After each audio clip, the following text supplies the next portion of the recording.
তাকে পদ্মপুরাণে আছে থেকে তো কিছু টুকে নিয়ে কোনে সে বলছে কি করে বিবর্তন হচ্ছে জীবের, ওখান থেকে নেওয়া কপি করে কিছুটা, তাও সম্পূর্ণ না, পাচ্ছে না। সুতরাং সাধু সাবধান। এইরূপে ব্রহ্মাণ্ড ভূমিতে কোনো ভাগ্য কিন্তু খুব ভাগ্যবান হয় তখন গুরু কৃষ্ণ প্রসাদে পায় ভক্তিলতা। হ্যাঁ, মালি হইয়া সেই বীজ করো হে, হ্যাঁ সেবন, হ্যাঁ শ্রবণ কীর্তন জলে করে এসেছ, তখন গাছ বেড়ে বলছি একটু বলছি। এটা বইয়ের মধ্যে সবই আছে, সেই জন্য সম দম তপ শৌচম এটা হলো ব্রাহ্মণের। এখন কলিযুগে কে কলিযুগ বলছে সুতো দিয়ে কিনে বইতে কিনে সে দেখাচ্ছে আমি ব্রাহ্মণ, আর এদিকে পোশাক ছেড়ে তিলকমালা এই করে মুছে দিয়ে সে যাচ্ছে রেস্টুরেন্টে, কোন বলছি না, আছে অনেক, হয়তো তমগুণে রজগুণের খাবার আগে অভ্যাস খাচ্ছে। ভগবান তো সব দেখছে, পরের জীবনে সেই ফল হবে। কোন এক দেশের এরকম, সে খুব দেশের জন্য অনেক ফ্যাক্টরি অনেক কিছু করেছে, বহু লোকের ভাত রুটির ব্যবস্থা করেছে, তো লোকে বলছে এর তাহলে কী করতে হবে। কিন্তু যদিও সে বিবাহিত, তার স্ত্রী আছে, সে অন্য পরস্ত্রীর সাথে অনেক সঙ্গ করে, যেটা নিষিদ্ধ। পরে কি হলো, যে যেরকম কর্ম না দৈবনের জন্য যন্ত্রতে উপবদ্ধতে, এত ভালো কাজ করে তো নিজের দেশ অনেক ধনী দেশে তার জন্ম হলো, কোট প্যান্ট ভালো পোশাক খাওয়া দাওয়া সবই হচ্ছে। কিন্তু আরেকটা দিক তার, সে এইসব করেছে, সেটাও তার সুযোগ দিয়ে দিয়েছে আরও বেশি করে কর।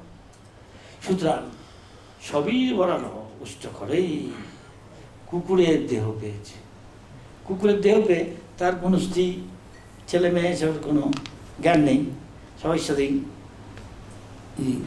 অনুভব মৈথুন করছে, এরকম ফল হবে। এই হলো বর্তমান সভ্যতা। প্রভুপাদ বলেছে আমি এখন কোট প্যান্ট গাড়ি ঘোড়া করছি, খাচ্ছি হচ্ছে, এদিকে জীবনযাপন করছি পশু পাখির মতো, পরের জীবনে তার গতি এই হবে। আর যে হরিনাম করবে, প্রসাদ খাবে, প্রভুপাদ যা বলেছে, ভক্ত সঙ্গ করবে, তার সদ্গতি ভগবানের দিকে যাচ্ছে। তার মানে তার তখন আর জন্ম হবে না ভগবানের কাছে গেলে। হ্যাঁ, এখন অসৎ অচিত আমরা অজ্ঞানিক জীবনযাপন করছি এবং দুঃখময় জীবন। এরপরে হবে সৎ চিত আনন্দময় জীবন। কৃষ্ণের সাথে যারা খেলা করছে, কৃষ্ণের রান্না করছে বা কিছু চায় কৃষ্ণের সেবা করছে, মা হিসাবে, বাপ হিসাবে বা বন্ধু হিসাবে, বান্ধব হিসাবে, আমরা তাদের অ্যাসিস্ট্যান্ট হয়ে গিয়ে ওখানে গিয়ে সেইভাবে সেবা করব। হ্যাঁ, একটা হলো মেটেরিয়াল ওয়ার্ল্ড। এই মেটেরিয়াল জড়জগৎ বা জড়া প্রকৃতি একই জিনিস, কিন্তু একটা পরাপ্রকৃতি আছে ভগবানের, বলা বিষ্ণুদেবের শ্রুতে, সেটা হচ্ছে পরতস্মাত্তু ভাব ব্যক্তা অব্যক্ত সনাতন। এই ব্যক্ত জগৎটা ভগবান থেকে আসছে, প্রকাশিত হচ্ছে, আবার তার ভিতরে ঘুরে যাচ্ছে মাকড়সার জালের মতো। কিন্তু একটা জগৎ সনাতন নিত্য, সেটা হলো চিৎ জগৎ, চিন্ময় জগৎ, যে ভগবানের লীলা 24 ঘন্টা, যেমন সূর্যটা সবসময় চৈতন্য মহাপ্রভু ব্যাখ্যা, সেখানে কৃষ্ণের লীলা সবসময় হচ্ছে। একবার আমরা যদি ওখানে যাই, সেটা হলো এই ব্রহ্মলোকের ঊর্ধ্বে, শিবলোকের ঊর্ধ্বে ব্রহ্মলোক হলো, তারপরেই হলো এটা হলো দুর্গার রাজত্ব, তারপরে শিবের তারপরে থেকে হচ্ছে বৈকুণ্ঠ, ব্রহ্মজ্যোতি বৈকুণ্ঠ, বৈকুণ্ঠ থেকে তারপরে কৃষ্ণলোক। হ্যাঁ, আমরা সেখানে যাবো, সেখানে গিয়ে আমরা কৃষ্ণের সঙ্গে যেরকম লীলা করছে, তারা বহু বহু জন্মে বহু পুণ্য করেছে, এগুলো সেখানে গিয়ে কৃষ্ণের লীলায় যোগদান করছে। সেখান থেকে সেখানে জন্ম নেই, মৃত্যু নেই, রোগ শোক জরাবন্ধি। আমরা কি তাতে বিশ্বাস করি? যদি তাই বিশ্বাস করেন, এই জীবনে চলে যেতে চান, ইস্কন আপনাদের সুযোগ। সেই চিৎ জগৎ যে চালাচ্ছেন সে হচ্ছে রাধারানী। যেমন একটা বিশিষ্ট লোককে আমি জানতে চাই, আপনি জানবেন সেই অফিসার এই পড়াশোনা করছে হেন তেন, কিন্তু সে কোথায় বেশি আনন্দ পায়, সেটা তার যখন ঘরে যায়, তার জীবন সঙ্গী, তার স্ত্রী, তার ছেলে মেয়ে, মাটা, তার সাথে অন্যরকম তার ভাব। সেটা জানতে গেলে ফট করে তার জানতে পারবেন না। এই প্রধান, এটাকে বলে বিধি ভক্তি। ভগবান সম্বন্ধে। আর যে জীব জগৎ সম্বন্ধে ওটা হচ্ছে ইন্টারনাল ব্যাপার, আপনাকে লিবারেটেড হতে হবে, ফ্রি ফ্রম দিস ডিস্টেন্স। এখানে রাজা হলো বুদ্ধ হতে পারে, জড় ভরত যখন তার বাবা চলে গেলেন গিয়ে কেন ঋষভদেব, হ্যাঁ, তো কিন্তু উনি রাজা হলেন, ওনার সুন্দরী স্ত্রী ইয়াং ছেলে মেয়ে সব ফেলে দিয়ে, যেমন 20টা ওনার টয়লেটে গেলে যেমন যত কম সময়ের মধ্যে, সেরকম তাড়াতাড়ি সে ছেড়ে দিয়ে গিয়ে সোজা চলে গেলেন তপস্যা করতে। বুদ্ধদেবও তাই, তাকেও জন্ম হতে হবে, তাকেও আবার জন্ম মৃত্যু রোগ শোক জরা ব্যাধি, এর থেকে কেউ যায়নি, জানে এটাই হলো আমাদের সমস্যা, কিন্তু আমাদের এটা গা সওয়া হয়ে গেছে। এটা নিচ্ছে সিরিয়াসলি, গম্ভীরভাবে, সে কৃষ্ণ কনসাস গম্ভীরভাবে নেবে এবং সেইভাবে ভগবানের ধামে যাওয়ার চেষ্টা করবে যাতে আর কোনো সমস্যা না থাকে।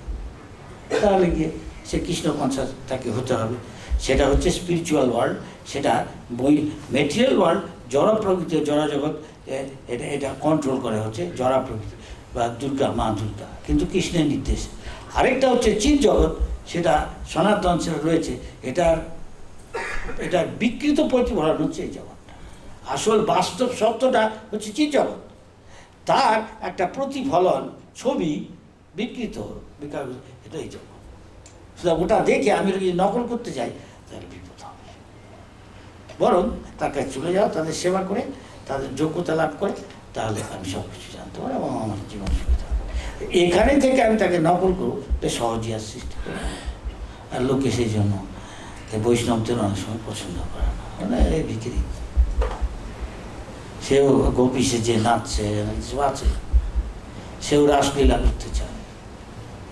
কোথায় আছে আমি বলবো না, আপনারা সবাই জানেন, আমি কেন যাব। হরে কৃষ্ণ।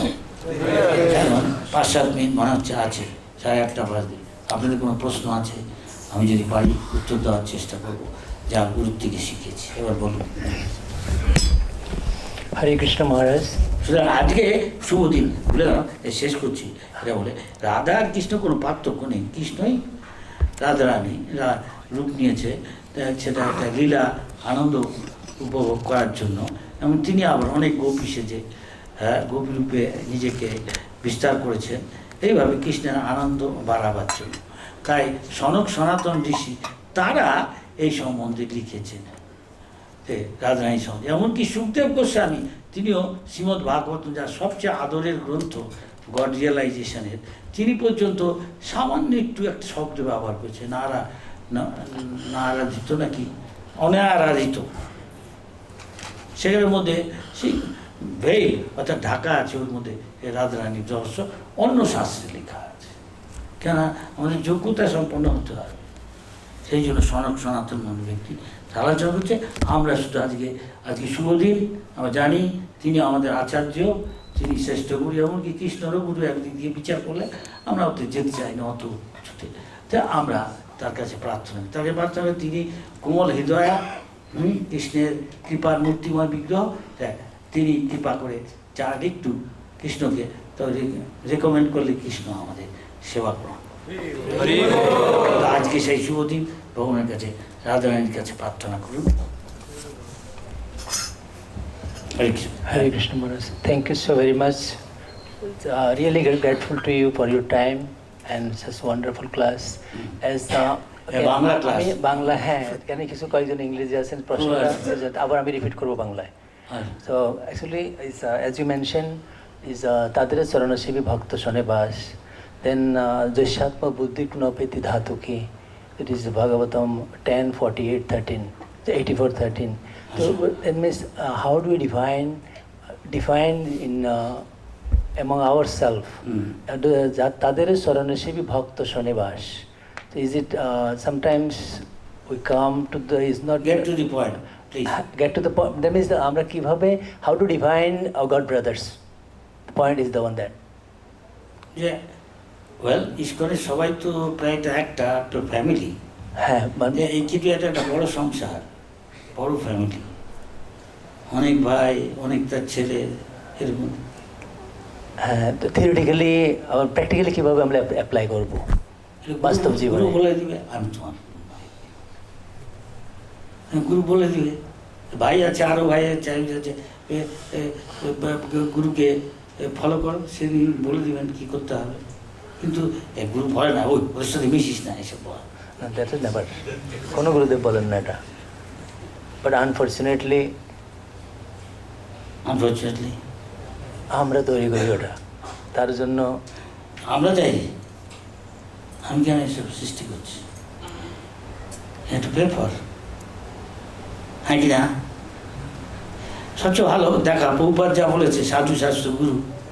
প্রভুপাদ ডেফিনেটলি সাধু, যে প্রভুপাদকে ফলো সেও সাধু।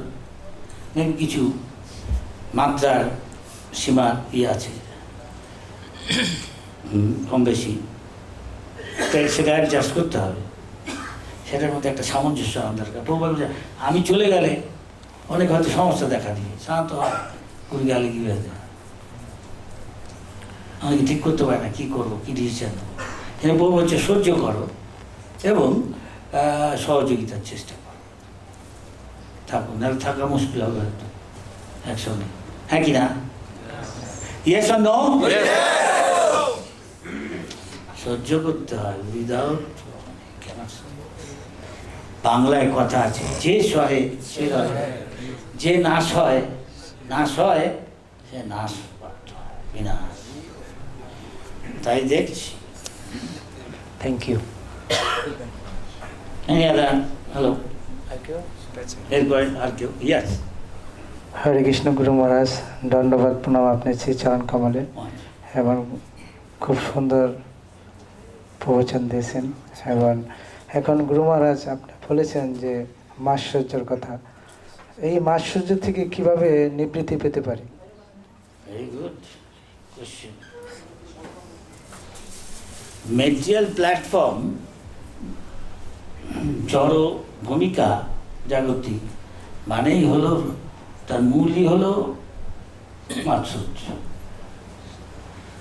নিজেদের আপনজন, ভাই ভাই, বোন বোন, একজন আরেকজনের ভালোটা দেখতে পায় না, হ্যাঁ কি না? পৃথিবী যে কৃষ্ণ ভক্তি করবো, তখন আমি সহ্য করবো আর ভালো গুণের দ্বারা, যে মাত্র সেই তাতে পুড়ে মরবে। তো কৃষ্ণ ভক্তি সব সমস্যার সমাধান। ইংরেজিতে কি করা আছে, পানাসিয়া। কৃষ্ণ ভক্তি করলেই সব সমস্যা, কৃষ্ণ ভক্তি করলে সর্বকর্মকৃত হয়। ভক্তিমত ঠাকুর বলছেন, যাই সকল বিপদ ভক্তি বিনোদ, বলেন যখন ও নাম গায়। ও নাম কি? হরে কৃষ্ণ। রাধা কৃষ্ণ বলো, কেন হরে কৃষ্ণ বলো, সঙ্গে চলো, ভক্ত সঙ্গ করো, এই মাত্র ভিক্ষে চাই। আমি কে বিশ্বাস করি, এমনি রিয়েলাইজ সোল। বিশ্বাস মানে কার্যকৃত্য করা। হরিনাম কর, ভয় পাচ্ছিস অন্ধকার, যে হরিনামটাই কৃষ্ণ। কিন্তু আমি যদি বিশ্বাস না করি, কি করে আমি ভয় থেকে মুক্ত হব? তাই আমার আচার্য বলছেন, ভজ হুরে মন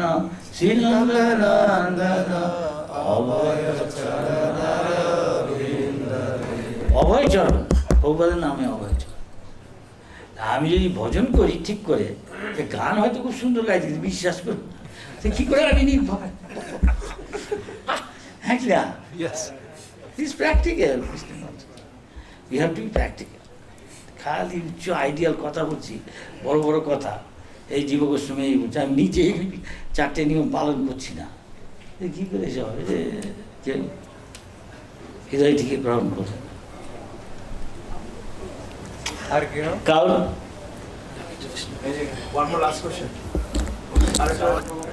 এই যে কিছু প্রাসঙ্গিক প্রশ্ন করবেন, যে আলোচনা করছি। হরে কৃষ্ণ মহারাজ, ধন্যবাদ প্রণাম।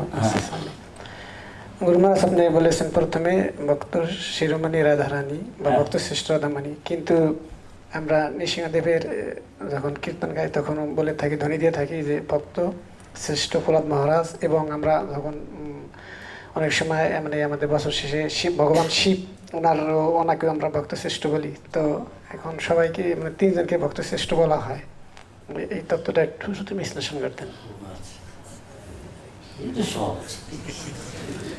আচ্ছা দেখুন, কেউ বলতে পারে ছাড়িস, ওর মতো কোনো ভক্তই নেই। কেন কেন কেন কেন? ও এত বই বেচছে। ঠিক আছে, আবার আরেকজন হয়তো আরেক দিক দিয়ে সে এত লক্ষ্মী পয়টাস, যে এর মতো ভক্ত নেই, এও ঠিক।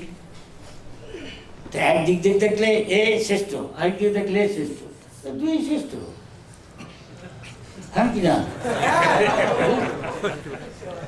কেউ ক্লাস ওয়ানে ফার্স্ট বয়, কেউ এমএসসিতেও ফার্স্ট, তার সঙ্গে কেউ নেই। দুটোই ঠিক, যে একজন ক্লাস ওয়ানের আরেকজন এমএসসি, কি পার্থক্য?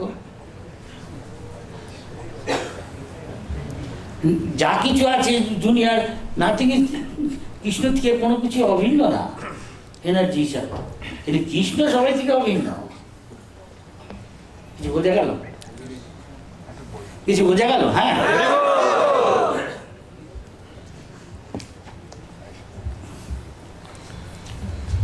Hare Krishna. Sorry, it was last question, so no more question. Oh. Hare Krishna. Get ready. I have to go to take rest. Hare Krishna.